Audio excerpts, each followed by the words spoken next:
que es el Día de los Muertos, que es el 2 de noviembre. Es un momento en el que ponemos todas nuestras baterías en, en saber qué lugares están abiertos, qué lugares están cerrados, qué rituales hay aquí y en el mundo, y de qué manera estamos viviendo el hecho de la muerte, tanto de gente allegada como bueno, de amigos o de la gente en general. Resulta que el mes pasado llegó a mis manos, o a las manos de nuestra productora aquí de Buenas tardes Uruguay, un pequeño volante que hablaba de la tanatoestética, lo cual nos llamó poderosamente la atención y estaba firmado por la licenciada Javiera Núñez López. Entonces, ¿de qué habla esto? De la práctica que permite mejorar y restaurar el aspecto físico de aquellas personas que ya fallecieron. Y díganme si no, que ustedes tienen esto muy vinculado a películas norteamericanas o a realities en donde se maquilla a los difuntos, o de pronto algunas figuras que son repatriadas, sobre todo figuras públicas que son repatriadas y que llegan en excelentes condiciones, ¿no? Para después realizar ese sepelio. Pero bueno, les quiero presentar a Javiera. ¿Cómo anda, Javiera? Bien, y tú mucho gusto y mil gracias por brindarme este espacio. No, la verdad es que nosotros teníamos como mucha curiosidad en conocer un poco este trabajo que venís haciendo. ¿Desde hace cuánto tiempo? Hace casi 5 años. 5 años. Vos sabés Sí. que yo, a mí nunca me ofrecieron un servicio así cuando tuve que despedir a un familiar querido que haya fallecido. No tengo idea, lo he preguntado en estos días a personas, a ver si a ti te ofrecieron, por ejemplo, el maquillaje para digamos, bueno, que tu familiar se fuese de determinada manera. Y todo el mundo me dijo que no. Es verdad, creo que la responsabilidad un poco la tienen las empresas fúnebres, y también somos pocos los que hacemos este trabajo, Bueno, sin dudas. por eso yo en realidad conozco la tanatoestética a partir de este momento y contigo, no conozco a más nadie. Exacto. Eh, Creo que en realidad debería trabajar un poco más la empresa en brindar otro tipo de servicios, como por ejemplo la tanatoestética. No solamente por el hecho de que, bueno, como tú bien decías, lo tenemos en el inconsciente por las películas y Claro. series norteamericanas. Por ejemplo, a mí me pasó que cuando fui a estudiar a Buenos Aires, me vi que la realidad era que los maquillaban demasiado. Y yo decía, pero ¿por qué voy a hacer esto acá en Uruguay si la realidad es que la mayoría de nosotros no se maquilla, hace de repente cosas estéticas pero más permanentes? Entonces dije, para mí hay que traerlo más a la cultura de nosotros. Entonces, por ejemplo, yo no trabajo tanto con maquillaje, sino más bien con químicos que me permiten revitalizar el aspecto de la persona fallecida.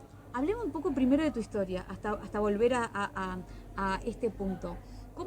Vos es que estudiás o qué has estudiado, además de esto, por supuesto que te fuiste a la Argentina? ¿Algo del arte? ¿Estás como vinculada al arte? Sí, sí, soy licenciada en artes plásticas y visuales. Ajá. También estudié hasta tercer año de la EMAD en Sí, diseño sí. teatral. Y bueno, después tengo toda mi parte fúnebre, que como no hay, acá no hay nada que te enseñe específicamente sobre el rubro, no hay una profesionalización de nuestro trabajo. Lo más cercano que encontré fue Argentina. Claro, ¿y desde cuándo empezó ese interés tuyo porque en general lo fúnebre a todos nos da miedo? Sí, es Vos cierto. decís, por ejemplo, la gente, yo lo comentaba el otro día, lo comentábamos con Leo, que tengo un gran amigo que se había anotado una cooperativa de viviendas que se estaba construyendo, y cuando se dio cuenta que desde el balcón de su casa se iba a ver el cementerio central, renunció y se fue. Y a lo cual mucha gente le decía, pero es el lugar más tranquilo del mundo, Exactamente. ¿verdad? ¿Cuándo nació tu interés por todo esto? Bueno, en realidad desde chica siempre me llamó la atención todo lo que tenía que ver con las ciencias forenses, pero entendía que no era por ahí mi camino, que si yo me interesaba muchísimo, no me veía realizando ese tipo de trabajos, a pesar de que hice el curso de auxiliar forense, pero fue más bien para tener un respaldo de poder trabajar acá, sobre todo en la conservación de los cuerpos. Ajá. Entonces, casualmente yo estaba terminando Bellas Artes, estaba en el año de la tesis, y di con un primer acercamiento que fue un taller que hicieron acá de tanatoestética. Uh-huh. Y bueno, me pareció increíble y dije, no, no me puedo quedar solo con un día de esto. Entonces empecé a buscar dónde podía estudiar. Y lo más cercano que encontré fue ir a Buenos Aires, y ahí, bueno, hice tanatoestética, tanatopraxia.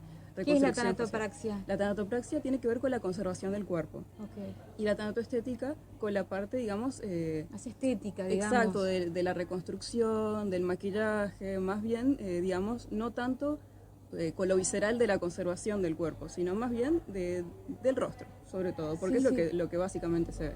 Claro. Y después me recibí como especialista en ceremonia exequial.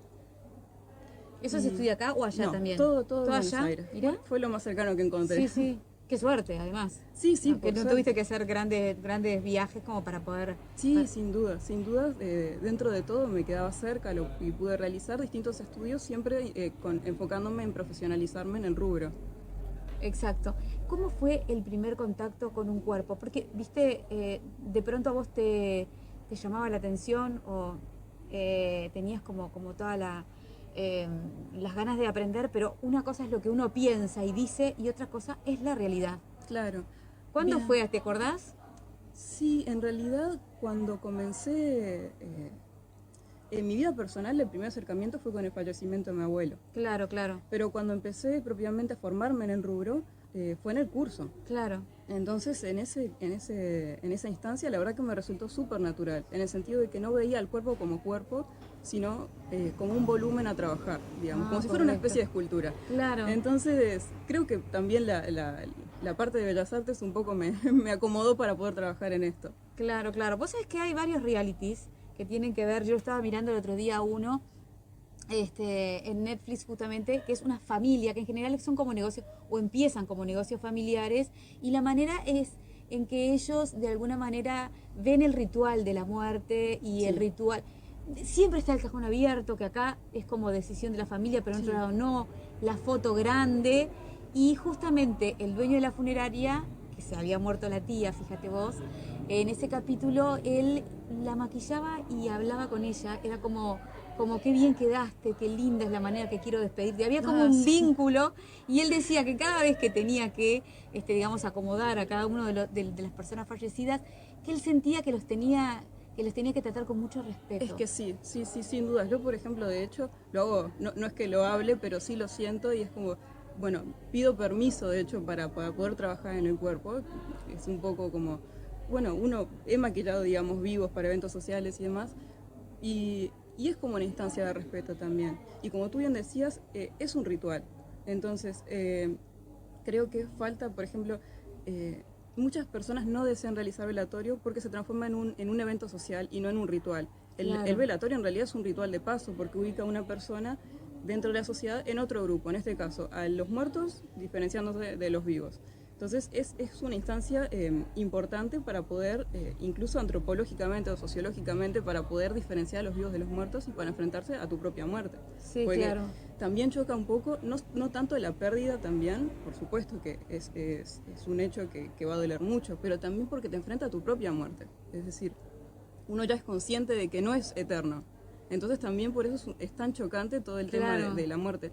Creo que si lo naturalizáramos y le quitáramos un poco el tabú, sería súper beneficioso, no solamente para perder ese miedo, sino también para poder conmemorar y hacer este ritual y dar honras fúnebres realmente, y no que se transforme en un evento social, por ejemplo. Claro, y en ese sentido la tanatoestética tiene mucho que ver con eso, ¿no? Con la manera en que podemos despedir a alguien. Sí. Porque viste que mucha gente tapa el cajón porque dice, no es con la imagen que me quiero quedar. Exactamente. Te quiero recordar de otra manera, Claro. por justamente cómo quedamos cuando fallecemos. Exactamente, y por eso yo mencionaba el tema de traer a nuestra cultura y aplicar este oficio, porque en realidad, de repente, no sé, el papá o la mamá nunca se maquillaba. Yo no te voy a ir a maquillar, yo lo que quiero es que tú veas Claro. cómo era tu papá o tu mamá en vida. Exacto. ¿Me explico? Y me voy a tener a tus relatos y a las fotos que me des de referencia para poder presentarte de forma digna y que puedas despedirte. Bueno, la verdad es que es todo un tema. Ahora, vos me hablaste también de la tanatopraxia, ¿puede ser? ¿Está bien? Sí. Pero sí. vos es que, claro, vos sos muy joven, que hace muchos años, recordando a la bailarina de carnaval, bueno, Rosa Luna, representante de nuestro carnaval, representante máximo de nuestro carnaval, que ella falleció en el exterior y nunca me voy a olvidar que su imagen, bueno, en el cajón, maquillada como cuando ella salía a desfilar. Claro. bella, que parecía que estuviese durmiendo, ¿sabes? Nunca me voy a olvidar de esa imagen, y además estaba intacta cuando había fallecido, yo no sé, pero ponele que una semana antes, en el exterior, ¿no? Y yo me quedé con la imagen casi de esa mujer tan bella durmiendo.